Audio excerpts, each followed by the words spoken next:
فاسألوا الذكر إن كنتم لا تعلمون۔ تو اے لوگو علم والوں سے پوچھو اگر تمہیں علم نہ ہو۔ الحمدللہ رب العالمین والصلاة والسلام علی سید المرسلین، اما بعد فاعوذ باللہ من الشیطان الرجیم، بسم اللہ الرحمن الرحیم، الصلاة والسلام علیک یا رسول اللہ وعلی آلک واصحابک یا حبیب اللہ، الصلاة والسلام علیک یا نبی اللہ وعلی آلک واصحابک یا نور اللہ۔ میٹھے میٹھے اسلامی بھائیوں اور مدنی چینل کے ناظرین، الحمدللہ عز و جل ایک بار پھر ہم شرعی رہنمائی کے لیے، علم دین حاصل کرنے کے لیے دارالافتاء اہل سنت کے سلسلے میں حاضر ہیں۔ آج کا ہمارا موضوع جو ہے بہت پیارا موضوع ہے، اور یہ گویا کہ اہل حق کا، اہل سنت کا شعار بھی ہے، اہل سنت کی پہچان بھی ہے، اور وہ ہے ادب و احترام۔ السلام علیکم ورحمۃ اللہ وبرکاتہ۔ وعلیکم السلام ورحمۃ اللہ کیسے ہیں آپ؟ وبرکاتہ۔ خیریت سے؟ الحمدللہ رب العالمین۔ حضرت آج ہمارا موضوع ہے ادب اور احترام۔ یہ ارشاد فرمائیے کہ قرآن و حدیث میں ادب و احترام سے متعلق کیا کیا احکامات وارد ہوئے ہیں، اس کے بارے میں کچھ ہماری رہنمائی فرمائیے۔ بسم اللہ الرحمن الرحیم۔ یہ ایک وسیع موضوع ہے اور مختلف اس میں پہلو ہیں، مختلف انداز میں اس پر بات چیت ہو سکتی ہے۔ قرآن پاک میں اللہ تبارک و تعالیٰ نے بھی اور احادیث طیبہ کے اندر بھی نبی کریم صلی اللہ تعالیٰ علیہ وسلم نے جو عظمت والی اشیاء ہیں، جو ایسی اشیاء ہیں کہ جن کی تعظیم کرنی چاہیے، اس حوالے سے جا بجا مقامات پر یہ تعلیم دی ہے۔ اور جیسا کہ آپ نے ابتدا میں کہا کہ اہل سنت کا شعار ہی یہ ہے کہ وہ ادب و احترام کرنے والے ہوتے ہیں۔ سبحان۔ تو قرآن پاک میں اللہ تبارک و تعالیٰ نے اس کی وجہ بھی بیان فرمائی ہے کہ یہ جو ادب و احترام، یعنی شریعت کے دائرے کے اندر رہ کر جس شے کو اللہ تبارک و تعالیٰ نے معظم بنایا ہے، جس ہستی کو اللہ تبارک و تعالیٰ نے معظم بنایا ہے، اس ہستی کی تعظیم کرنا، اس کو رسپیکٹ دینا، جو شریعت چاہتی ہے اس کے مطابق اس کے ساتھ معاملہ کرنا، یہ ادب و احترام کہلاتا ہے۔ اور اللہ تبارک و تعالیٰ نے قرآن پاک میں کئی ایک مقامات پر، مختلف مقامات پر اس بات کا حکم ارشاد فرمایا ہے کہ جو معظم اشیاء ہیں، تعظیم والی شے ہیں، تعظیم والی ہستیاں ہیں، ان کا ادب و احترام کیا جائے۔ چنانچہ سورۃ الحج میں اللہ تبارک و تعالیٰ نے جو قربانی کا جانور ہے اس حوالے سے احکام بیان فرمائے، مختلف چیزوں کے احکام بیان فرمائے، اور ساتھ ہی یہ ارشاد فرمایا کہ وَمَن يُعَظِّمْ شَعَائِرَ اللَّهِ فَإِنَّهَا مِن تَقْوَى الْقُلُوبِ، کہ جو اللہ تبارک و تعالیٰ کی نشانیاں ہیں، شعائر اللہ ہیں، یعنی وہ کہ جو اللہ کی نشانیاں ہیں، ان کو کوئی نہ کوئی نسبت اللہ تبارک و تعالیٰ سے حاصل ہے، تو جو ان کی تعظیم کرتا ہے، یہ تعظیم کرنا ایسے ہی نہیں بلکہ اس کا تعظیم کرنا اس وجہ سے ہے کہ ان کے دلوں کے اندر یہ تقویٰ ہے، پرہیزگاری ہے، اللہ سے ڈرتے ہیں، خوف رکھتے ہیں، نیکوکار ہیں، اس لیے یہ اللہ تبارک و تعالیٰ کی جو اشیاء ہیں جن کو اللہ تبارک و تعالیٰ سے یا اس کے پیارے بندوں سے کوئی نسبت حاصل ہے، اس کی افراد تعظیم کرتے ہیں۔ تو یہ قرآن پاک کی نص ہے کہ وَمَن يُعَظِّمْ شَعَائِرَ اللَّهِ فَإِنَّهَا مِن تَقْوَى الْقُلُوبِ، کہ جو اللہ تبارک و تعالیٰ کی نشانیوں کی تعظیم کرتے ہیں تو یہ اس لیے کرتے ہیں کہ ان کے دلوں کے اندر نیکی اور پرہیزگاری ہوتی ہے۔ پھر اس کے علاوہ اللہ تبارک و تعالیٰ نے سورہ فتح کے اندر نبی کریم صلی اللہ تعالیٰ علیہ وآلہ وسلم کی ذات گرامی کے حوالے سے ارشاد فرمایا وَتُعَزِّرُوهُ وَتُوَقِّرُوهُ، کہ ان کی خوب تعظیم کرو اور خوب توقیر کرو، خوب ان کا ادب اور احترام کرو۔ تو یوں قرآن پاک کے اندر یہ مومنوں کو اس بات کا حکم دیا گیا ہے کہ وہ اللہ تبارک و تعالیٰ کا، اس کے انبیاء کا، جن چیزوں کو اللہ تبارک و تعالیٰ سے، اللہ کے رسول سے، اس کے اولیاء سے نسبت ہو گئی ہے، ان کی تعظیم کریں، ان کی تکریم کریں۔ سبحان اللہ۔ تو یہ جو ادب آپ نے ارشاد فرمایا کہ اللہ تبارک و تعالیٰ کا بھی، اس کے انبیاء کا، صحابہ کا، اولیاء کا، اور ان اشیاء کا کہ جن کو ان پاک ہستیوں سے نسبت حاصل ہے۔ اچھا، لفظ ادب یہ تو اردو کا ادب وہ اردو ادب مراد ہے یہاں پر یا اصل میں دیکھیں ادب تو ہے، عربی لفظ بھی ہے، جی۔ لیکن جب ادب عربی میں استعمال ہوتا ہے تو اس کے معنی مختلف ہوتے ہیں۔ ادب کا ایک معنی یہ بنتا ہے طریقہ کار، ہم سنت و آداب کہتے ہیں، جی ہاں، تو سنت و آداب کا مطلب یہ ہوتا ہے کہ طریقہ کار، کہ کیا اس کے طریقے ہونے چاہیے یہ۔ باقی جو ہمارا مقصد ہے وہ احترام، یعنی صحیح، ادب و احترام جب ہم اس طرح بولتے ہیں تو اس کا مطلب ہوتا ہے تعظیم کرنا، اور اس کے لیے عربی کے اندر عظمت کا لفظ، تعظیم کا لفظ استعمال ہوتا تکریم، ہے، ٹھیک ہے، تعظیم۔ تکریم کا لفظ، توقیر کا لفظ، جی۔ یہ الفاظ استعمال ہوتے ہیں، تو یہ ہمارا مقصود ہے، اور اردو میں ہم استعمال کریں گے تو ادب ادب اور و احترام۔ جی، ماشاء اللہ۔ اچھا حضور، یہ بھی ارشاد فرما دیجیے کہ وہ کون ہیں کہ مطلب جن کا ادب اور احترام کیا جانا ضروری ہے؟ دیکھیں سب سے پہلی جو ذات ہے وہ تو رب العزت جل و علا کی ذات سبحان ہے، اللہ، سبحان اللہ۔ کہ جو سب سے بڑھ کر تعظیم کے لائق ہے، اور وہی ہے کہ جس کی وجہ سے دوسروں کی تعظیم یہ کی جاتی ہے۔ سبحان اللہ۔ اب ہر ایک کی جو تعظیم ہے اس کا طریقہ یہ جدا ہوتا ہے، اس کا جو مقام ہے وہ الگ ہے۔ تو رب العزت جل و علا کی تعظیم یہ ہے کہ جس طرح اللہ تبارک و تعالیٰ کو ماننے کا حق ہے اس طرح اللہ تبارک و تعالیٰ کو مانا جائے، سبحان اللہ۔ یعنی اللہ تبارک و تعالیٰ وحدہ لا شریک ہے، یہ بات تسلیم کی جائے۔ اللہ تبارک و تعالیٰ معبود حقیقی ہے، یعنی وہی معبود ہے، اس کے علاوہ کوئی دوسرا معبود نہیں ہے، یعنی کوئی دوسرا معبود ہو ہی نہیں سکتا۔ تو اللہ تبارک و تعالیٰ کو معبود تسلیم کرنا اور ساتھ ہی ساتھ اس کا عملی مظاہرہ بھی کرنا، جی۔ یعنی صرف دل سے تسلیم کر لیا کہ اللہ تبارک و تعالیٰ معبود حقیقی ہے، یہ تعظیم ہے، اور ساتھ ہی ساتھ ایسے جو ہے جیسے غیر مسلم ہیں یا کفار ہیں، اگر وہ یہ تسلیم کرتے ہیں کہ معبود اللہ تبارک و تعالیٰ ہے، لیکن اگر وہ کسی غیر خدا کی عبادت کرتے ہیں تو یہ پھر اللہ تبارک و تعالیٰ کی تعظیم نہیں ہے۔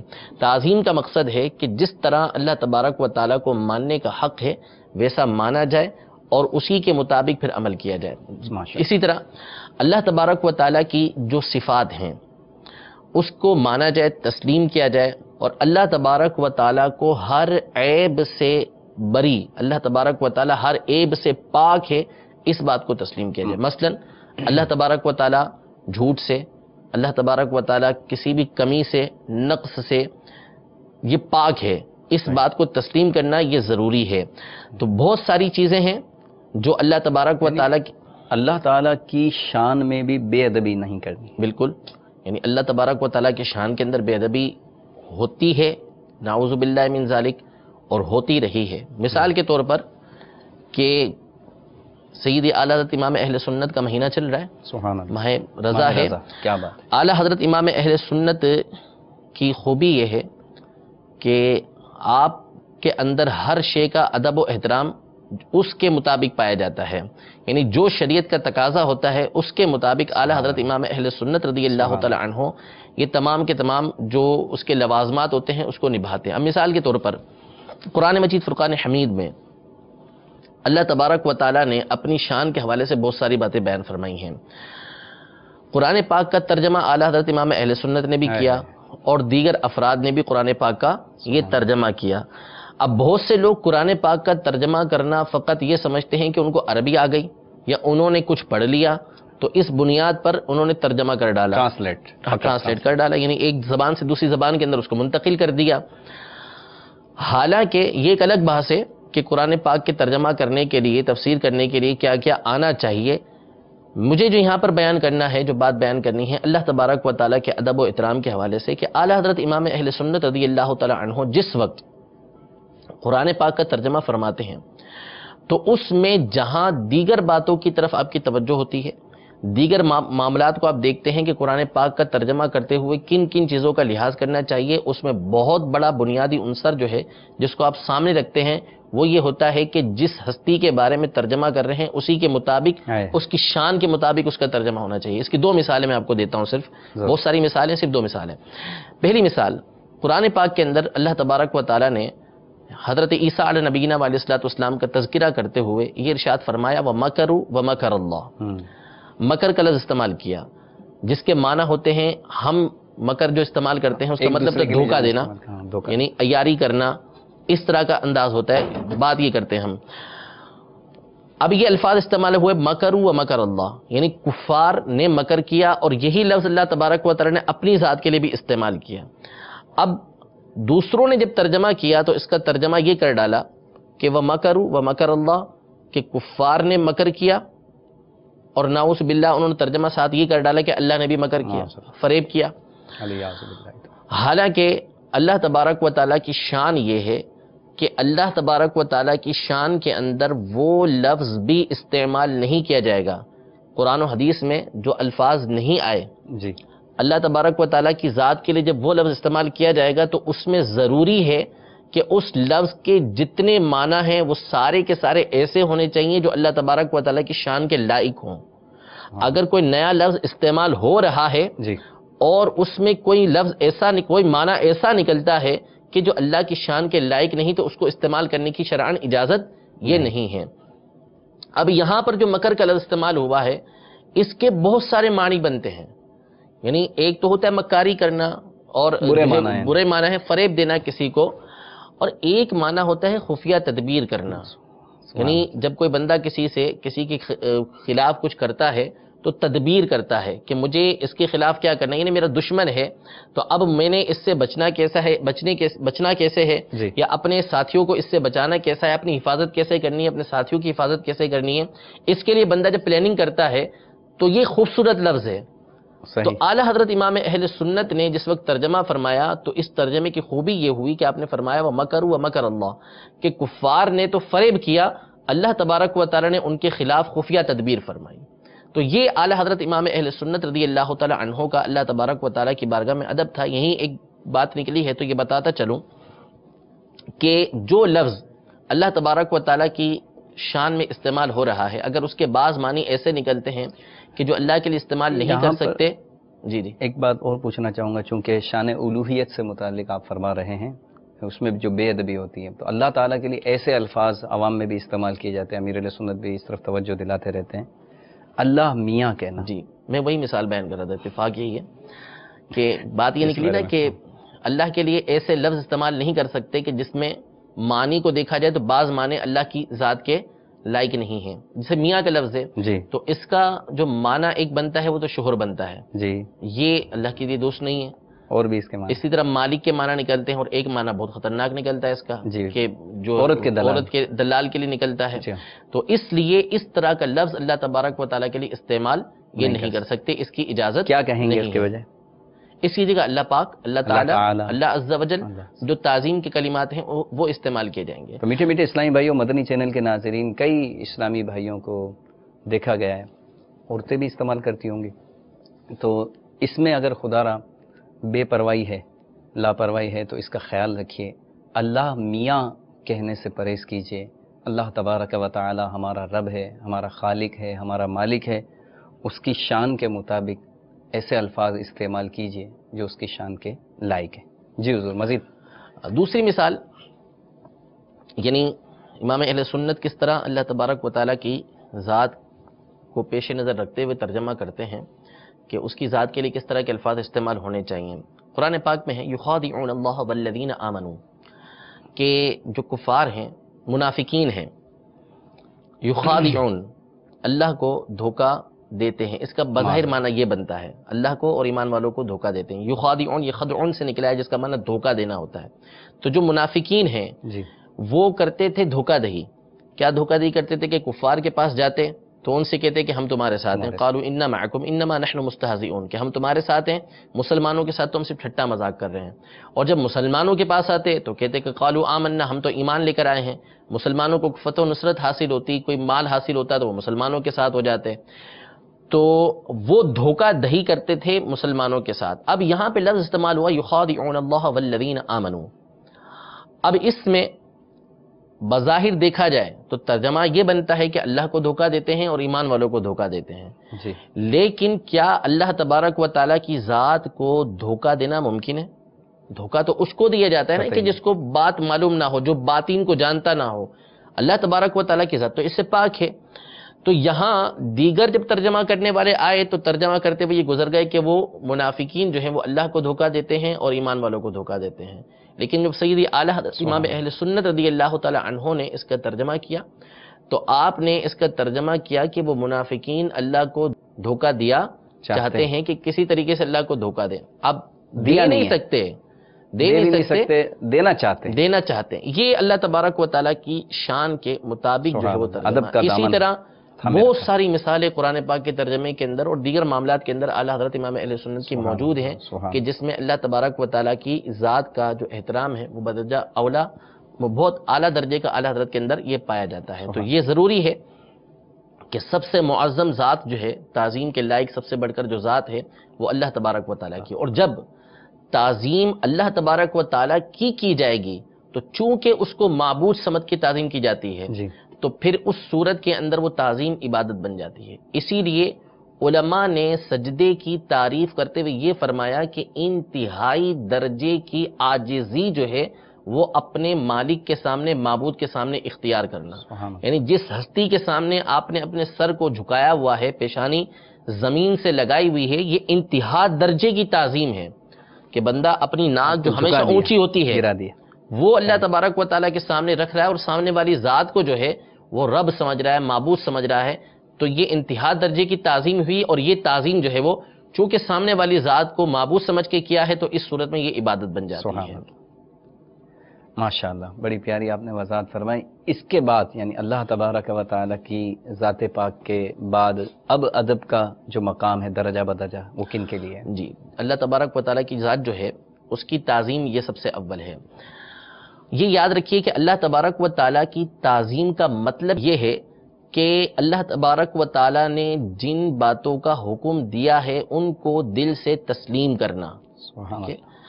تو اب اللہ تبارک و تعالیٰ کے دیے ہوئے احکام میں سے ایک حکم یہ بھی ہے کہ اللہ تبارک و تعالیٰ کے جو مقبول بندے ہیں، جو ہستیاں ہیں مقبول، اور جو اللہ تبارک و تعالیٰ کے مقدس مقامات ہیں یا جن چیزوں کو اللہ کے بندوں سے نسبت حاصل ہے ان کا ادب و احترام کیا جائے. اگر کوئی شخص اس بات کا دعویٰ کرتا ہے کہ میں اللہ تبارک و تعالیٰ کا تو احترام کرتا ہوں، اس کی تعظیم کرتا ہوں، لیکن وہ ان ہستیوں کی تعظیم نہیں کرتا تو حقیقتاً وہ اللہ تبارک و تعالیٰ کی تعظیم کرنے والا وہ نہیں ہے. جیسے مثال کے طور پر ایک حدیث پاک ہے، نبی کریم صلی اللہ تعالیٰ علیہ وسلم نے یہ ارشاد فرمایا کہ احب اللہ، اللہ تبارک و تعالیٰ سے محبت کرو، لما یغذوکم یا لما یرزقکم، اس لیے کہ اللہ تبارک و تعالیٰ تمہیں رزق دیتا ہے، تمہیں غذا دیتا ہے. تو اللہ تبارک و تعالیٰ تمہیں غذا دیتا ہے، تمہیں رزق دیتا ہے، اس لیے اللہ تبارک و تعالیٰ سے محبت کرو.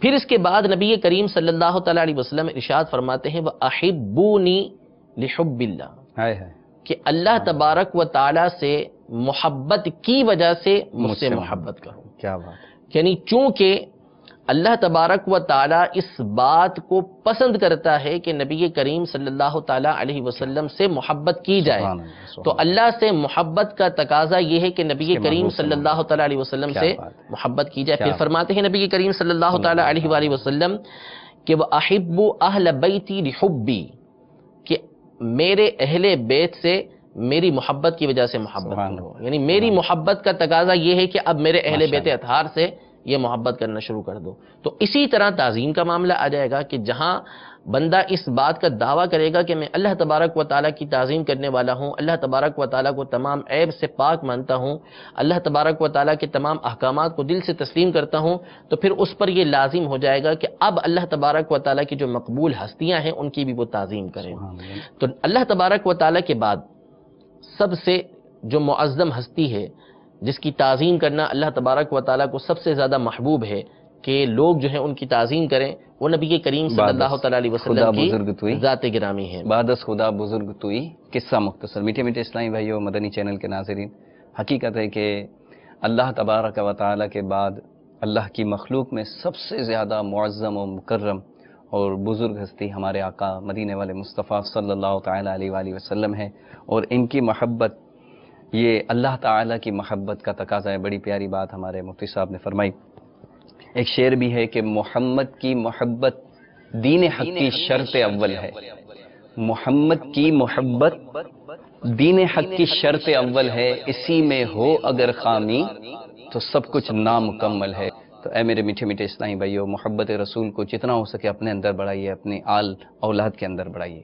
صلو علی الحبیب صلی اللہ علیہ وسلم. الحمدللہ عز و جل. اس سلسلے میں مدنی چینل کے ناظرین آپ کی کالز بھی لی جاتی ہیں، مزید ہمارے ساتھ کچھ کالرز بھی ہیں، دیکھتے ہیں کہ وہ ہم سے کیا پوچھتے ہیں. آئیے جی سنائیے. السلام علیکم ورحمۃ اللہ وبرکاتہ. وعلیکم السلام ورحمۃ اللہ وبرکاتہ. میں محمد مدینہ کراچی سے ابو میمہ طاری عرض کر رہا ہوں. میرا دارالفتہ اہل سنت میں سوال یہ ہے کہ قرآن کے آداب میں سے یہ بھی ہے کہ اس کے اوپر کوئی دوسری کتاب نہ رکھی جائے، لیکن اگر کوئی قرآن کے اوپر کوئی دوسری اسلامی کتاب رکھ دے تو کیا وہ بے ادب کہلائے گا یا گناہ گار کہلائے گا؟ قرآن پاک کے اوپر کوئی دوسری کتاب رکھ سکتے ہیں یا نہیں؟ انشاءاللہ وہ آگے آنی تھی، عباس ابھی تو نہیں، ابھی چلی تھی، تو یہ ساری باتیں بیان کرنی تھی آگے. تو بہرحال سوال آ گیا ہے، تو جواب یہی ہے کہ قرآن پاک کے آداب میں سے یہ ہے کہ کتاب تو درکنار، چاہے اسلامی کتاب ہو، کوئی کپڑا جو جس صندوق کے اندر یا جس قرآن الماری پاک، جس الماری کے اندر قرآن پاک رکھا ہوا ہے، اس کے اوپر جو ہے وہ کوئی کتاب رکھنا یا کپڑا رکھنا، اس سے بھی علماء نے منع میں نے فرمایا. مسجدوں میں دیکھا ہے کہ چونکہ رجحان بہت زیادہ ہے، جس کو دیکھو وہ کسی کا انتقال ہوتا ہے تو مسجد میں وہ قرآن شریف لے کر آ جاتا ہے. اب مسجد میں کیپیسٹی ہوتی ہے، ایک الماری میں گنجائش ہوتی ہے، وہ پوری بھر گئی، اور پھر وہ بے ترتیبی سے رکھے ہوئے ہیں. چونکہ خادمین کا بھی اتنا ذہن نہیں ہوتا، تو وہ مسجد کی جو الماری ہے قرآن شریف کی، اس کے اوپر طرح طرح کی وہ چیزیں رکھی ہوئی ہیں، تو کتابیں رکھی ہوئی ہیں، رسالے رکھے ہوئے ہیں، تو پھر احتیاط کرنی چاہیے. بالکل لازم. اصل میں وہی بات ہے کہ یہاں جو بنیادی کام ہے وہ امام کا اور جو کمیٹی ہے اس کا کام ہے کہ وہ خادمین کی تربیت کرے، اس طرح ان کو سمجھائے کہ اگر اس طرح کا معاملہ ہوتا ہے، جیسے ہمارے یہاں بھی بعض اوقات اس طرح ہوتا ہے کہ وہ رکھی ہوئی ہے، شوکیس رکھا ہوا ہے، تو اس میں وہ قرآن پاک رکھے ہوئے، تو لوگ اوپر آ کے اپنا ہیلمٹ رکھ دیتے ہیں، کبھی کو کچھ رکھ دیتا ہے، کبھی کچھ رکھ دیتا ہے، اپنا پرس رکھ دیتے پرس رکھ دیں گے. تو سمجھانا پڑتا ہے کہ بھائی یہ چیزیں آپ نیچے رکھ دیا کریں. تو یہ چیزیں آپ مسجد کے خادم کو سمجھائیں، اس کی تربیت کریں. ہمارے موضوع سے تھوڑا سا ہٹ کرے کہ یہ مسجد میں چونکہ قرآن شریف دینے کا رجحان بہت زیادہ ہے، کیا دیں؟ مطلب مسجد میں قرآن شریف دینا ہی ضروری ہے مرحومین کے ایصال ثواب کے لیے؟ کہ یہ تو تمام معاملات کے در اس طرح کی ہیں، ہمارے یہاں پر روٹین کے مطابق کرتے ہیں. حالانکہ جو صدقہ افضل ہے وہ ہے کہ جس کی ضرورت ہو. صحیح. تو اب چاہے وہ مسجد کے، اگر مسجد میں قرآن پاک کی ضرورت ہے تو ظاہر ہے کہ قرآن پاک دینا افضل ہوگا. بہرحال اس کو کسی صورت ہم یہ نہیں کہیں گے کہ گناہ کا معاملہ ہے، لیکن یہ کہ جو دے رہا ہے، جس کو دینا ہے، تو وہ پہلے دیکھ لے، معلوم کر لے کہ آیا قرآن پاک یہاں پہ رکھنے کی حاجت بھی ہے یا نہیں ہے. جس کو دیکھو مسجد میں وہ مصلی لے کر آ جاتے ہیں امام صاحب کے لیے. اب وہ ایسی بھی مسجدوں میں جانے کا موقع ملا کہ ایک ایک مسجد میں وہ امام صاحب جہاں نماز پڑھاتے ہیں وہ کئی مصلی بچھے ہوئے ہوتے ہیں، تو ظاہر سجدے میں بھی پھر آزمائش ہوتی ہے. بہرحال ہمارا موضوع ہے ادب اور احترام، اور الحمدللہ مفتی صاحب ہماری بڑی پیاری پیاری رہنمائی فرما رہے ہیں، بہت اچھے مدنی پھول ہمیں عطا فرما رہے ہیں. اچھا حضور یہ ارشاد فرمائیں کہ آپ جو ترتیب بتا رہے تھے کہ اللہ عز و جل کا ادب، اور پھر اس کے محبوب صلی اللہ تعالیٰ علیہ وآلہ وسلم کا ادب، پھر اس کے بعد آل پاک رسول صلی اللہ تعالیٰ علیہ پھر ظاہر ہے کہ دیگر انبیاء کرام علیہ السلام کا ادب و احترام، یعنی ان کا ادب سب سے بڑھ کر، یعنی حضور علیہ الصلوۃ والسلام کے بعد جو ہستیاں معظم و مکرم ہیں وہ انبیاء کرام علیہ السلام کی ذات ہے. دیکھیں انبیاء کرام علیہ السلام نفس نبوت کے اندر، یعنی نبی ہونے کے اعتبار سے، رسول ہونے کے اعتبار سے یہ تو برابر ہیں، لیکن بعض کو بعض پر فضیلت دی گئی ہے. جیسے یعنی کسی کو کسی کے اوپر فضیلت، کسی کو کسی کے اوپر فضیلت دی گئی ہے، لیکن سارے کے سارے معظم ہیں، سب کی تعظیم لازم ہے. کسی کی بھی ادنا گستاخی، ادنا بے ادبی بندے کو دائرہ اسلام سے یہ خارج کر دیتی ہے. یعنی یہ اسلام کی خوبی ہے کہ وہ اپنے ماننے والے کو ہر نبی کی تعظیم کا یہ حکم دیتا ہے. حتیٰ کہ یہ بات علماء کا اتفاق ہے اس کے اوپر کہ سب سے افضل ہستی انبیاء کرام علیہ السلام میں یہ نبی کریم صلی اللہ تعالیٰ علیہ وسلم کی ذات گرامی ہے.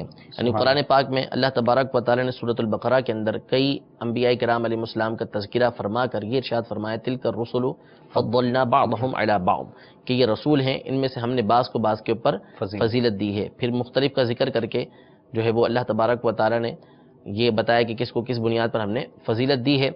علماء کا اس پر اتفاق ہے کہ نبی کریم صلی اللہ تعالیٰ علیہ وسلم کی ذات گرامی یہ تمام انبیاء کرام علیہ السلام میں سب سے افضل اور سب سے زیادہ معظم ہے.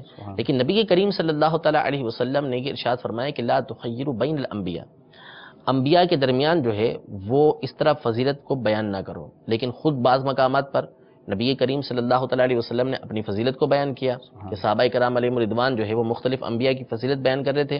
حضور علیہ الصلوۃ والسلام نے اپنی فضیلت کو بیان کیا کہ انا سید ولد آدم، کہ میں اولاد آدم کا سردار ہوں. ولا فخرا، اس پر کوئی فخر نہیں ہے.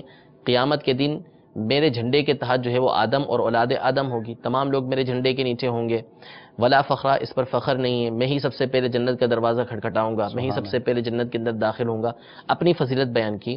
تو علماء نے یہاں پر مختلف اس کی توجیحات کی ہیں کہ یہ کیوں ارشاد فرمایا ایک مقام پر کہ لا تخیرونی یا لا تخیروا بین الانبیاء. اس کی وجہ علماء نے یہ بیان فرمائی کہ انبیاء کے درمیان اس طریقے سے فضیلت کو بیان نہ کرو کہ جس سے دوسرے نبی کی توہین ہوتی ہو، یعنی دوسرے نبی کا کوئی مقام اس سے گھٹتا ہوا محسوس ہوتا ہو، تو اس انداز میں جو ہے وہ آپس میں فضیلت کو بیان نہ کرو، بلکہ مقابلہ بھلے ہو، وہ مسئلہ نہیں ہے. یعنی فضیلت جب بیان کی جائے گی تو سارے مقابلے کی صورت بنے گی، لیکن اس میں انداز ایسا نہ ہو کہ جس سے کسی نبی کی شان کے اندر جو ہے وہ کمی محسوس ہوتی ہو. فضائل بیان کیے گئے کہ فلاں نبی کو یہ فضائل دیے گئے اور نبی کریم صلی اللہ علیہ وسلم کو ان سے بڑھ کر فضیلت یہ دی گئی، تو اس انداز میں یہ فضیلت کو بیان کرنے کا حکم دیا گیا. تو اس سے یہ ہمیں معلوم ہوا، تعلیم حاصل ہوئی، علم حاصل ہوا. اسی طرح قرآن پاک میں چھٹے پارے کی ابتدا کے اندر ہی اللہ تبارک و تعالیٰ نے اس کا حکم ارشاد فرمایا کہ انبیاء اکرام علیہ السلام کی تعظیم و تکریم جو ہے یہ بندے کے اوپر لازم ہے. ہر نبی کو جو مقام اور مرتبہ اللہ تبارک و تعالی نے دیا ہے اس کو ماننا ضروری ہے. حتیٰ کہ علماء نے یہاں تک لکھا کہ بعض انبیاء کرام علیہم السلام سے جو اجتہادی خطا، یعنی وہ مشیت کے طور پر یا اللہ تبارک و تعالی کی اس میں لاکھوں لاکھ حکمتیں تھیں، وہ واقع ہوئی. تو اب قرآن و حدیث میں جہاں پر یہ واقعہ مذکور ہے، مثال کے طور پر حضرت آدم علیہ السلام کا واقعہ ہے، دیگر کسی نبی کا واقعہ ہے، تو یہاں تک علماء نے لکھا ہے کہ ایسے واقعات اگر تو قرآن و حدیث بیان کرتے ہوئے آ رہے ہیں تو ٹھیک ہے، ورنہ اس کے علاوہ اس طرح کے واقعات کو بیان کرنے یہ حرام ہے، صحیح اجازت نہیں مرمت فرمائی. تو دوسری، نبی کریم صلی اللہ علیہ وسلم کے بعد جن کی تعظیم و تکریم یہ ضروری ہے وہ انبیاء کرام علیہ السلام کی ذات ہے. سبحان اللہ. انبیاء کرام کے بعد پھر کن کا درجہ، کن کا رتبہ آتا ہے؟ جی، پھر ادب کے لحاظ ادب کے اعتبار سے، یعنی ایک تو ہے مقام و مرتبہ، جس کا ظاہر ہے کہ جس کا جیسا مقام ہوگا اسی کے اعتبار سے اس کا ادب و احترام ہوگا. یعنی جس کو جتنا بڑا مقام اللہ تبارک و تعالی نے عطا کیا ہے، جس کا بندے کے دل کے اندر مقام ہوتا ہے، جیسے پیر ہے اور وہ ماں باپ ہیں، تو ظاہر ہے کہ بندے کے دل کے اندر پیر کا ادب و احترام جو ہے وہ ماں باپ کے مقابلے میں زیادہ ہوا کرتا ہے. صحیح.